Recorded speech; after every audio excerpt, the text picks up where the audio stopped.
air on the radio. Our first conference radio game of the year. There'll be a doubleheader Saturday, the 4th. You can get right there, Timmy.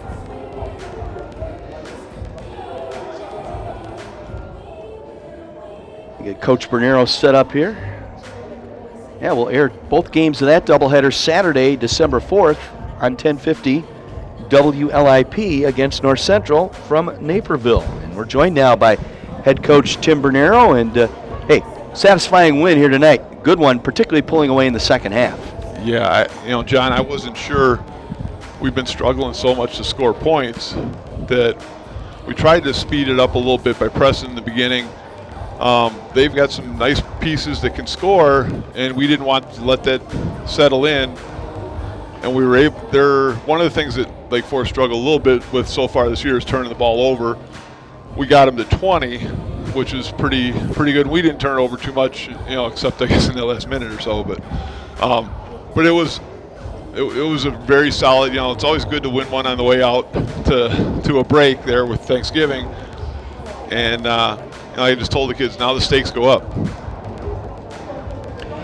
I know you always get worried about these pre-holiday games. You're always thinking the kids, the last day of school was today. They're always thinking about, hey, I'm going to get together with the family, shopping, everything. How focused is my team going to be? And I think by putting out that press here tonight, I think that got your team focused in right away as you beat the game. Still growing. It's still relatively young. And, we played the first two games without being able to have a whole once we get settled in, the second half, guarding them in the half court, I thought we did a pretty good job. And, the Wednesdays where you get to, for kids that are away at college, you get to go back and see all your buddies from high school that you haven't seen for a couple months, and then lay around on Thursday and eat and do all that stuff, and then get back at it on Friday to start preparing for Wheat. As good as they are, Lake Forest, with some of their perimeter players, you outscored them in the paint tonight, 32-14. That's the thing that we're still building, and we're not real clean offensively yet, and it got better tonight. We need to find when there's a chance to get the ball to Kelsey and people inside, we've got to be a little bit more. We got to see it a little earlier and get it to her. It's a timing thing. If we can do that, the other thing that we ended up having to do, and we talked about it, is we had a spurt in the first quarter, maybe the early second, where we kept settling for threes. Now they were kind of granting them to us, so it's a really hard thing because I don't want to take away our aggressiveness to shoot those. But if they go in, then you keep shooting them. If you miss two in a row, it doesn't matter if it's me missing two in a row or you missing two in a row. If the team misses two in a row, then you got to make them have to guard something a little different. And I thought we got going with that, getting the ball into the paint off the dribble. Sometimes you can throw it in. Nowadays it's more off the dribble. We got there. We ended up shooting 30 free throws. We got some balls and finished at the basket. I mean, there were some really good performances. Destiny Antoine was excellent.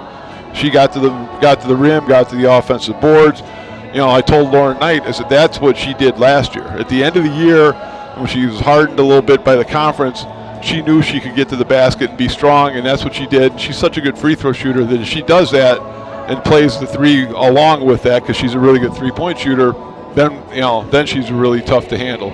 I thought the effort on the glass tonight, a team effort. A lot of crooked numbers in that rebounding stat here tonight. You out-rebound them 41-35, but more impressively, you got 11 offensive boards tonight. And that was something that was a little scary without having Bridget, because Bridget's, that's, in the season last year and the few games, that's something she does at the higher level of all the kids we've got on the floor. So not having her, I think last year she was around 8 rebounds or so a game, taking that out of the equation now, and Margot's a very good rebounder too, so we haven't had her yet. So taking that out of the equation, I was a little scared that we might get, and they've got Lally and Mound, and some of those kids are very good rebounders. I forget, because it blew my mind when I looked at the stats for the scout. The Johnson kid's averaging 11 rebounds a game from a wing. That's not usually what you see. So you're right, John. I was scared about that, but Addie got in there, Destiny got in there. Lauren Knight had 6. So that's if your guards, Morrissey had 7. she needs to do that because of her athleticism. I mean, she's just scratching the surface, but her athleticism to get to the offensive boards and the defensive boards and kind of create some stuff for us is going to be helpful too. I always ask this question because I know you're, teams and coaches, you're into a system, you're into a schedule. Having that game postponed last week, that threw more practice. Is that a good thing or a bad thing at this point of the season? We can use the practice.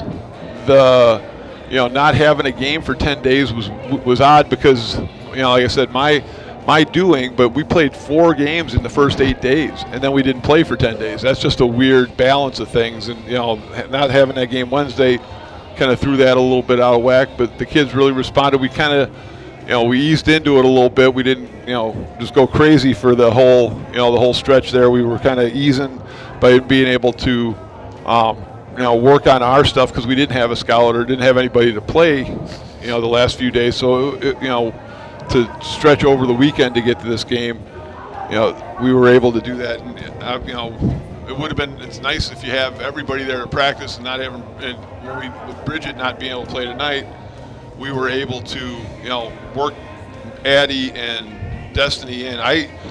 Until this afternoon, I still wasn't sure which one I was going to start. I knew they were both going to play a lot, and they both played really well. Destiny did a great job battling, and you were playing chess a little bit too. Is that when Lally was in the game, we needed to have Kelsey or Elena or Sam, one of our bigger post players, in there to combat her. But when they went small, we went small. So we were kind of playing that game back and forth. Well, it's Wheaton here on Wednesday. As you said, the stakes suddenly get higher now. You open up the conference play against a nationally ranked opponent in the Wheaton Thunder. Yeah, and I've got time. That's the thing when you're a basketball coach. Thanksgiving is it's Thursday. You get to eat a lot. You just eat a lot more on a Thursday than you normally do. Well, maybe I don't, but I don't know. But you get a chance to the kids get Wednesday and Thursday off, and we'll practice Friday evening and get ready to work our way up, build our way up to Wheaton. Obviously, tomorrow I'll get to look at this a little bit, but I've cheated ahead a little to Wheaton, just looking at stats and trying to see. The Tate kid's been fantastic as she was great last again year. Tonight. She had 19 again tonight. Yeah. Slider was unconscious, 4 for 4 at the arc tonight. Yeah, I mean those are their 2 main ones. The Williams kid was kind of the guts of that group for the last couple years, and they're adjusting to not having her, but they're still pretty darn good. And they've got other pieces that I'll have to look at because they're not as familiar as Tate and Swider. But we'll see how we get to that one, and then 4 conference games in December. So we get we're actually on the road for 3 after Wheaton. So we've got North Central, North Park, and Augustana. So you got to play them on the road eventually. So we might as well see where we're at right now. Hopefully we get our health back by Wednesday, and it'd be nice. I don't know that we'll have both of those guys, but I don't know we won't. So, I'm not a doctor. I don't play one on TV. I don't stay at whatever hotel. I don't want to step on any sponsors, so I won't say anything.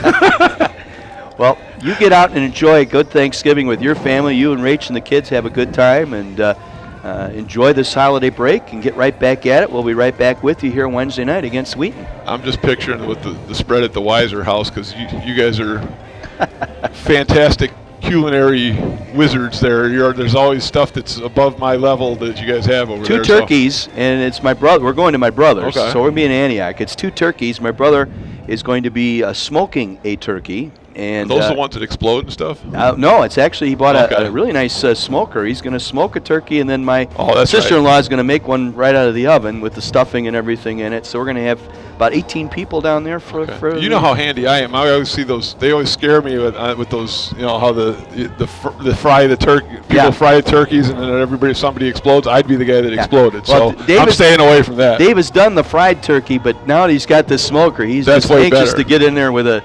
I think he said it was going to be an all turkey breast that he's going to smoke. Okay. So this will be interesting. Because we've got a smoker now, and I don't. I've got no skill at all, but I'm trying to read it on Google and see if I can figure out how to do it. All I know is we're bringing the mashed taters and the cranberries. That's our responsibility. I'm just going to stay in my lane. I don't. That's exactly right. I'm not going to do anything I can't do. So have a good one. Thanks, Johnny. You bet, Appreciate Timmy. it. Thank you. Tim Bernero, head coach here for the Carthage Firebirds tonight in 87-50.